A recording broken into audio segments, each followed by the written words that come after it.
good news this morning if you're an Aer Lingus passenger. Everything returns to normal. Now, the pilots are still voting and they're still discussing and they're still meeting, and they'll actually have their ballot on the Labour Court agreement. Doesn't start until next week, or tomorrow rather, and closes on Tuesday. So we're assuming that they're going to come back and say, okay, we accept. But as of now, anyway, the work to rule is over, and the dispute is at very, very least on hold. A travel journalist, Eoghan Corry, joins me, editor of Air and Travel magazine. Eoghan, just start on that point. There is no danger, is there, that they are going to reject this when it goes out to a vote? Good morning. Good morning. Oh, you don't think they'll reject it, do you? I'm absolutely certain that the vote will be by a massive margin in favour of the recommendation of the executive. The IALPA down the years have been very loyal, very united. It's served them well, as we saw in the recent dispute, and they do what the executive tells them. There's a little bit of internal people saying, we should be, in recent years, we should be more forceful with Aer Lingus, we'd get a better deal if we did. And there seems to be a little bit of that within the executive still. But when it comes to the real thing that matters, voting for industrial action or accepting the agreement, they tend to loyally follow what the executive says.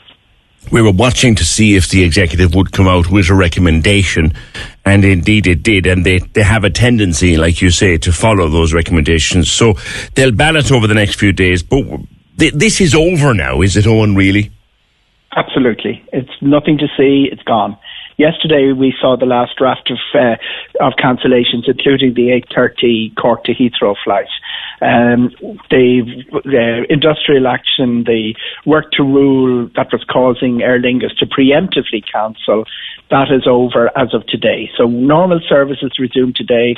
We're back into the normal things that happen in aircraft, where they go tech or there's a strike in some other jurisdiction. We almost had a French airport workers strike today.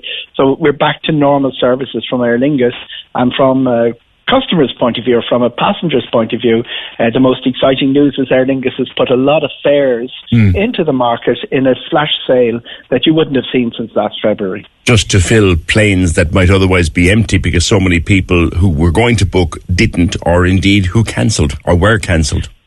You need a really high load factor in summer. It goes down in winter. So you need your load factors to be higher than the average, Aer Lingus average of 82% in peak season. That's when they make their money. So load factor is how full the plane is, right?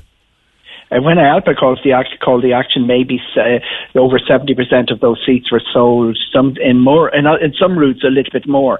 But it meant that you're dealing with a higher rate of unsold seats coming into July and August. And in aviation terms, that's pretty much a financial disaster. They did rescue it just in time to save the rest of their season, didn't they? Is there any scars left from this one now, Eoghan, that could flare up again when things go quiet? Yeah, there are. There's a tendency for awful things to be said in the height of an industrial relations dispute. There's a tendency for a bit of name calling, but a bit like the junior hurling championship match between the neighbouring parishes. They dust themselves off and shake hands and go back to what they did normally. The long-term scars might be that on the Aer Lingus side, they certainly lost a lot of money. They probably all lost 100 million, counting the advanced sales. Some of that will come back. I saw a figure of 170 million estimated at one stage. What they cost the money to charter in crews and to operate some of their flights, and it certainly cost them money in managing the crisis with all the customers and all of those reallocated fares, people who choose to travel on different dates. The investment is a more important issue. Aer Lingus is effectively a Spanish airline now, and about $500 million of investment that was coming to Aer Lingus this year was just cancelled. one of the new aircraft that was coming in was painted already in the Aer Lingus colours. They took out the paintbrushes and they painted it in the Iberia colours instead, and it's going to be used on the Barajas Air Madrid route to Boston. There are 4 more of those aircraft coming. I will expect them to come to Aer Lingus, but what that possibly did, we're only guessing because Aer Lingus keep their cards close to their chest with their route plans, is that extra transatlantic routes we had for next year are not going to happen. That's a big cost, not just for Aer Lingus, but for Irish tourism. Could it be the case that like you said, it's just the Irish wing now of a Spanish airline? Could it also be the case that the management in Dublin will be told very clearly by management in Spain, now don't let that happen again? Absolutely. Spain will be looking over Dublin's shoulder. They'll be looking over it for a couple of reasons. They'll be looking at how they manage the way that Aer Lingus does its business, but also are they going to set a precedent for pilots in the other airlines? I think that Spain approved Aer Lingus endorsing the agreement. I think some of what was going on the Aer Lingus side, this will all emerge as a sort of historic study in the cut and thrust of the debate, was that they gave away too many hours to the pilots in 2019. The pilots knew that. Aer Lingus knew that. Nobody said it. I said it, I think, on your programme a few weeks ago. And they wanted it back, and the Labour Court says, no, you're not getting it back. That was a breathing a sigh of relief on the pilots' part. Bit of a disappointment for Aer Lingus, but, they'll let it go, and that's it. That's part of how getting the agreement in place.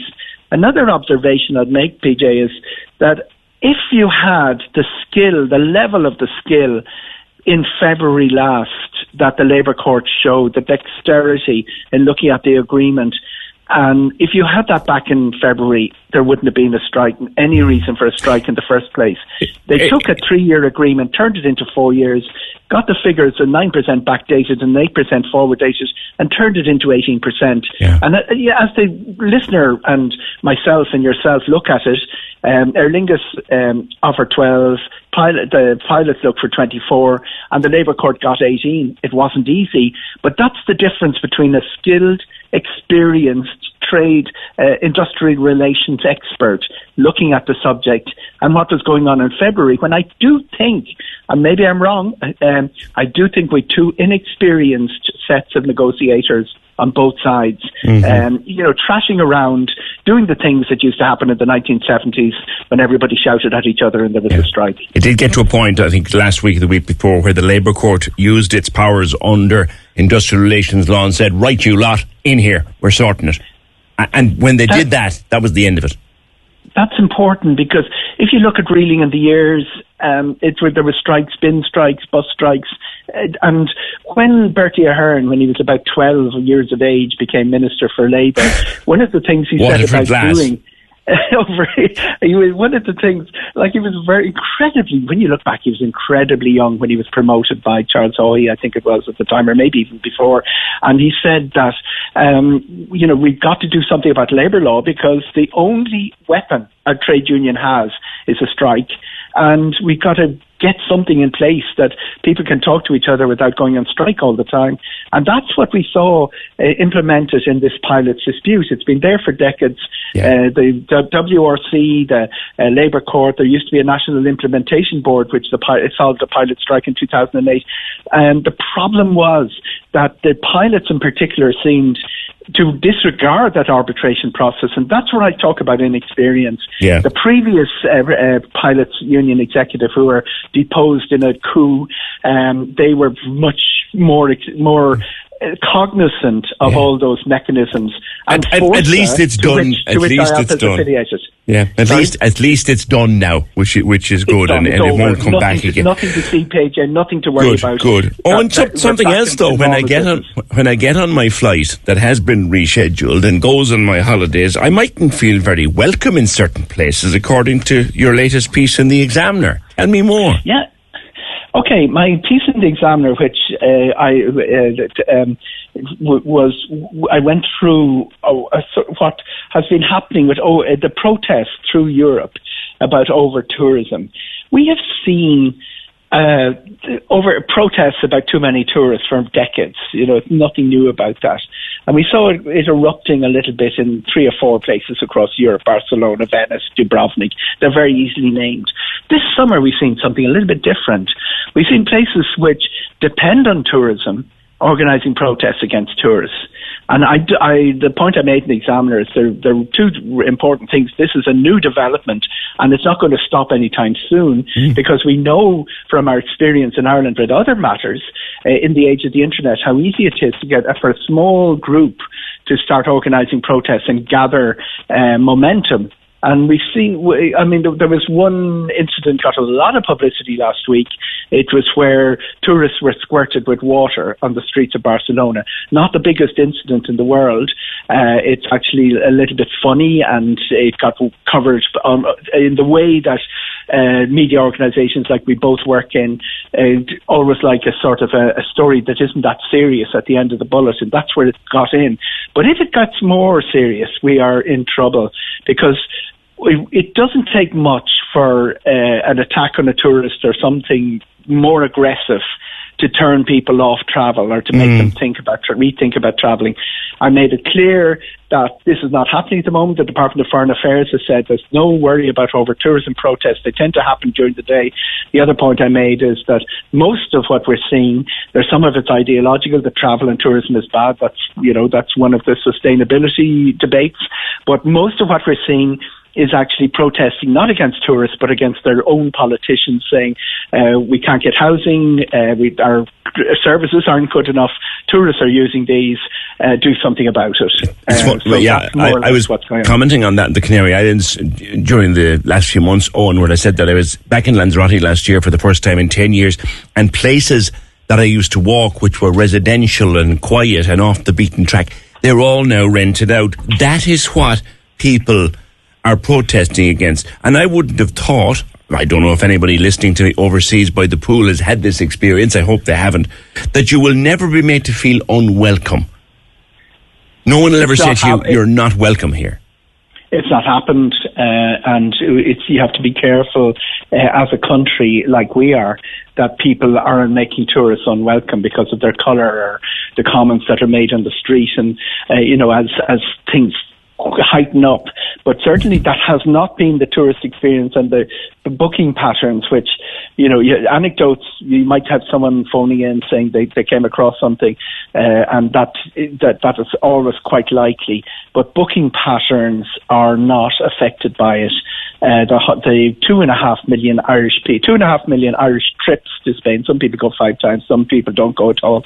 But 2.5 million Irish trips to Spain last year out of our population. It's an extraordinary amount. That's how much we love Spain, and that's increasing by double-digit figures for every month so far this year, not affecting the booking patterns.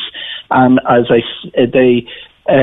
people that have been in contact with, and the debates I've been involved in about over-tourism, they come back to exactly what you say. They go on Airbnb, see all these apartments, they go on the equivalent of Daft in Spain and say, what's for rent? And they find very few of them for rent, and they say tourists are taking apartments which would be used for long-term rental. That's why the rental prices are so high. I'm not sure that cause and effect is as clean as that, but that's what's driving a lot of the tourism. Yes, and there's a lot of talk at the moment about the licensing of places for rental. That's all changing, but I think from what I'm hearing and from people who've travelled to other parts of Spain and Portugal and wherever this year, no one has ever been made feel unwelcome when they go for a bite to eat or go for a pint or go visit. That's important to stress.